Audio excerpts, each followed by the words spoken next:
दहेज, समाज क्या कहेगा। हमें तो आपकी बच्ची पसंद आ गई है। हमारे लड़के की कद काठी के हिसाब से देखे तो दोनों की जोड़ी बहुत अच्छी लगेगी। जैसा आप सही समझे।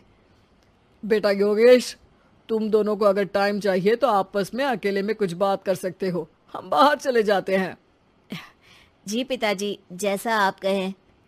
योगेश और सविता को अकेले वक्त देकर सब वहां से चले जाते हैं। चाय कैसी लगी? चाय भी अच्छी लगी और आप भी। सच में? हाँ, मैंने तो फोटो देख के ही हाँ बोल दिया था। मुझे भी आप अच्छे लगे। आपको कुछ पूछना हो तो पूछ लीजिए, जैसे खाना बनाना आता है या नहीं, घर के क्या क्या काम कर लेती हूँ, वगैरह वगैरह। वो तो मेरी माँ आपकी माता जी से पूछ ही लेंगी। वो मेरा डिपार्टमेंट नहीं है। इधर योगेश और सविता जिंदगी भर का साथ जोड़ने की बात कर रहे थे। उधर सविता के पापा योगेश के पिताजी के सामने हाथ जोड़ के खड़े थे। देखिए, हमारा बेटा पढ़ा लिखा है, अच्छी नौकरी करता है। उसमें जितना पैसा लगा है कम से कम उतना तो मिलना चाहिए ना। 10 लाख से कम में तो नहीं हो पाएगा। बेटी हमारी बहुत होनहार है और 7 लाख भी तो कम नहीं होते हैं ना जी। अगर आप हमारी बेटी को शादी के बाद काम करने देंगे तो 3 लाख तो 6 महीने में ही कमा लेगी। हमारे घर में ये सब नहीं होता। औरतें घर संभालती हैं और आदमी बाहर के काम। जरा मेरी बात तो समझिए। एक कार देने के बाद 10 लाख रुपए नगद देने में हमारी कमर टूट जाएगी। और इसके अलावा टीवी फ्रिज तो देना ही पड़ेगा। शादी की तैयारियां, मेहमानों की पूछ परख, बारातियों का स्वागत। बेटी की शादी में बाप पर बहुत दबाव होता है जी।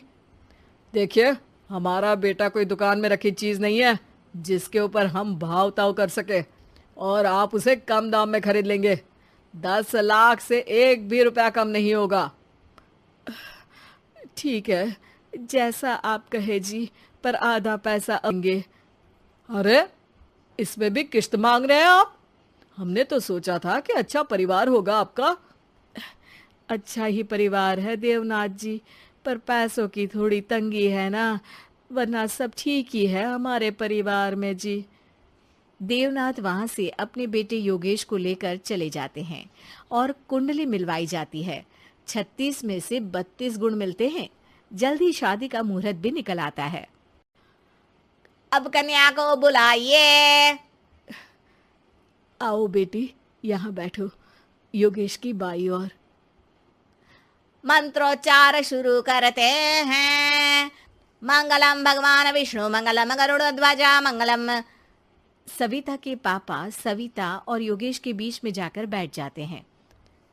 बेटी, तेरी माँ को यहाँ बैठना था, पर तेरी विदाई नहीं देखना चाहती होगी शायद, इसीलिए पहले ही चली गई।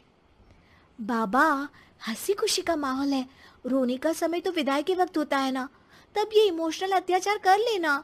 अभी तो मुस्कुराइए, कैमरा आसपास ही है। तभी पीछे योगेश के पिताजी आ जाते हैं। अभी तक पैसे नहीं आए आपके यहाँ से? उठा लूं क्या बेटे को? आते ही होंगे, मैंने अपने छोटे भाई को व्यवस्था करने के लिए कह दिया था। अरे तो जल्दी कराइए ना, वरना देर हो जाएगी। समझ रहे हो ना आप? योगेश और सविता दोनों एक दूसरे की तरफ देखते हैं। सविता चाहती है कि योगेश कुछ बोले, पर योगेश अपना मुंह दूसरी तरफ फेर लेता है। पापा, कितने पैसे की बात की है आपने? अरे बेटी, तुझे इससे क्या मतलब? मेरी डील की है ना, तो मुझे तो पता ही होना चाहिए। कन्यादान की विधि शुरू करेंगे। तभी योगेश के पिता वापस वहां आ जाते हैं। पैसे देते हैं या बेटे को उठवा लूं? मैं आपके हाथ जोड़ता हूँ जी, थोड़ा सा इंतजार कर लीजिए। देवनाथ वहां से चले जाते हैं। तुम अपने पिताजी से कुछ कहते क्यों नहीं? उनके सामने कोई आवाज नहीं उठाता। ऐसा नहीं है, कोई तो उठाएगा ही। तभी वहां सविता के चाचा एक 9 लाख ही हुए। आत्माराम इशारा करके योगेश के पिता को वहां बुलाते हैं। क्या? सिर्फ 9 लाख? बाकी 1 लाख कहाँ है? नहीं हो पाए जी, शादी के बाद कर देंगे।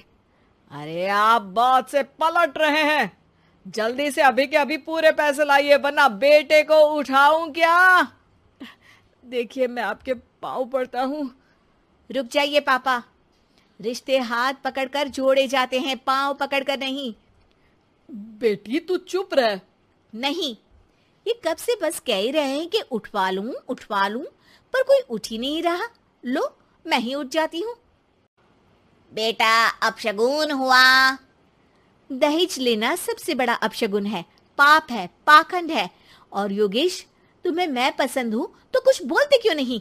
और तुम्हारे पिताजी, अरे देवनाथ जी, आपके नाम में ही बस देव है, काम तो आपके असुरों जैसे हैं। पर गलती आपकी नहीं, गलती मेरे पिताजी की है, जो आप जैसे लोगों को घर की दहलीज भी चढ़ने देते हैं। लेकिन एक बात साफ है, मैं आपके घर की दहलीज कभी नहीं चढ़ूंगी। अरे बेटा, समाज क्या कहेगा? यही कहेगा कि सविता के भीतर की माँ दुर्गा जाग गई थी, जिसने पापा के खिलाफ, गलत के खिलाफ आवाज उठाई। आसपास के लोगों ने जोरदार तालियां बजाई। समाज की तालियों से पता चला कि समाज क्या कहेगा। समाज ने सविता की बात को स्वीकार भी किया और उसको अपने सर आंखों पर भी बिठा लिया। सविता के पिता में हिम्मत जागी और उन्होंने कहा, देवनाथ जी, आप कह रहे थे ना बेटे को उठा लूं क्या? उठा लीजिए। हमारी बेटी को आपका लड़का पसंद नहीं है और हमें आप